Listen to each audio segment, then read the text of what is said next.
Šodien gribēju parunāt par bibliskām patiesībām, jeb Bībeli, kura mums pastāvīgi atgādina skatīties uz pārdabisko, jeb skatīties uz neredzamo, ja Dievs ir neredzams, nekā vairāk uz to, ko mēs redzam, ko redz miesa un ko grib miesa. Un tāpēc arī teikt, tā kā skatīties uz augšu, paļauties uz neredzamo, paļauties uz to, kas tiek rakstīts Bībelē, ka tā ir realitāte, tas nav izdomāti kaut kāda pasakas, bet tā ir pilnīgi patiesība. Jo vārds ir pilnīgi patiesība, ko mēs zinām un apzināmies.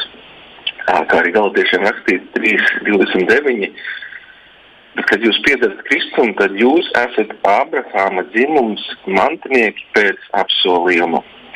Un mēs zinām, ka Ābrahāms saņēma lielu apsolījumu, ka mēs esam visi viņa bērni. Un līdzīgi ar mēs, ja mēs piedam Kristu, mēs esam līdzmantinieki pēc apsolījuma. Līdz to mēs varam dzīvot ar citu apziņu, ka mēs vairs neesam kalpi vai bāriņi, bet mēs esam Kristus līdzmantnieki, jau Ābrahama līdzmantnieki. Un dzīvot ar šo patiesību tā, un justies tā, ka mēs esam divi bērni, nevis vienkārši vergi, kalpi, ja cilvēki, kas vienkārši cenšas izpatikt kādam, kas ir varenāks.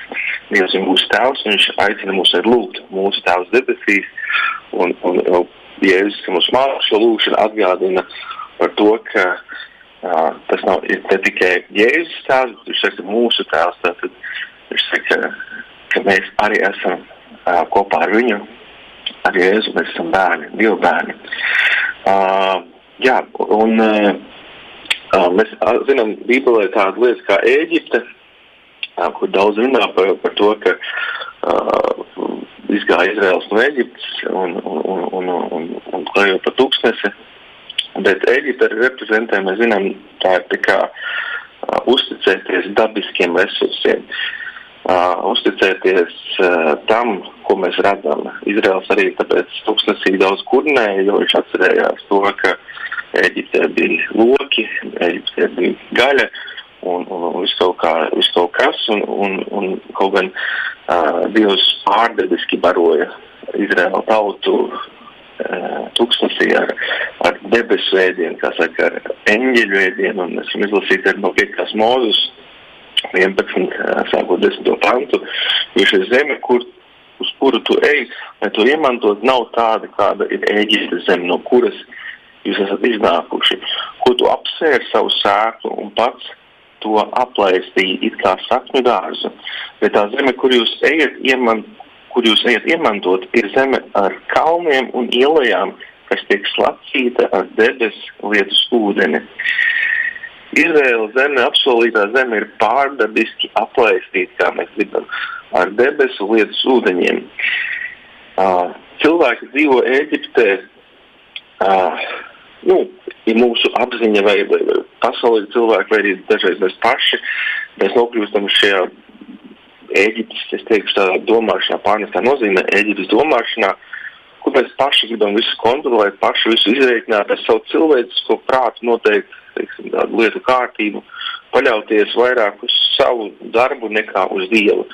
Ēģipte ir kā paraugs, salīdzinājums kaut kam redzamam. Mēs redzam, mēs iesējam kaut ko, tas izaug. Un Dievs saka šeit, ka neej uz Ēģipti, ja nepaļaujies uz lietām, kas ir redzamas, jo es esmu neredzams un manas lietas ir neredzamas. Dievs grib, lai mēs skatāmies uz augšu, nevis uz leju. Ja mums ir jālaist kā Ēģiptē, tad vienmēr jāskatās uz leju. Jāskatās to, ko es varu paveikt, to, ko mēs varam paveikt, to, ko manas rokas var paveikt, to, ko manas prāts var izdomāt. Bet, ja mēs skatāmies uz augšu, mēs gaidām lietu no augšas, tas kā pārnestā nozīmē, mēs gaidām tas, ka to, ko Dievs spēj paveikt, tā ir dzīve ticībā, tā ir dzīva ticība, dzīvot kopā ar Dievu un šāda ticība vienmēr tiek atalgota ar debesu lietu, ja debesu svētībām. Miers vienmēr gribēs, lai mēs skatāmies, lai viņi saka parādi kaut ko, lai es varu redzēt, lai es varu noticēt. Dievs saka, vienkārši paļaujies uz mani, paļaujies uz neredzamo, paļaujies uz to, kas ir rakstīts Dieva vārdā. Un varbūt kāds teiks, es jūtos tādā veidā ievainojams un nedroši pār sevi, bet es pateikšu, ka Dievam tas patīk. Dievam patīk, ka mēs neesam pašpārliecināti par sevi un iedomājamies, ka mēs visu zinām. Šis stāvoklis, šis ievainojamības stāvoklis, es savā dzīvē redzēju, ka tas Dievam patīk, un viņš vienmēr to atmaksā ar dažādu veidu svētībām. Un mēs lasot arī tālāk par 1. Mūzes 26, un Īzāks dzīvoja Gerārā, tad Īzāks paklausīja Dievu, viņš neaizgāja uz Ēģipti, bet aizgāja uz Gerāru. Un tālāk lasot arī tās vietas iemietnieku vaicāja par, tur bija tā situācija ar viņu sievu, kur mēs zinām, ka tur tas ķēniņš iepatījās sievu un attiecīgi Īzaks samelojās, ka tā ir viņa māsa, un mēs arī zinām, kas vēl tā izdarīja. To pašu arī izdarīja Abrahams, ka Kābols un Ābels tālu necīt, bet pat tad, kad viņi it kā kļūdījās, Abrahams ar Īzaku sameloja un neatzina, ka tā ir viņa sieva, jo nobijās, Dievs viņus sargāja. Dievs sargāja sievu, Dievs sargāja Abrahamu, Dievs sargāja Īzaku, un līdzīgi arī mūsu dzīvē, ja mēs kaut kad kļūdamies, nevajag baidīties, ka uzreiz nāks milzīgs Dieva sots, ja mēs esam Dieva bērni. Dievs redz mūsu situācijas, un Dievs sargā mūs, un Dievs palīdz mums apzināties šo patiesību, ka Dievs ir pār tevi, nevis pret tevi, un ja Dievs ir pār tevi, kurš var būt pret tevi. Ja mēs dzīvojam ticībā uz Dievu, ticībā uz Jēzus Kristu, ka viņš ir mans labais, viņš ir mans pestītājs, viņš ir visa mana dzīve, un es esmu pilnībā atdevis savu dzīvi viņa rokās,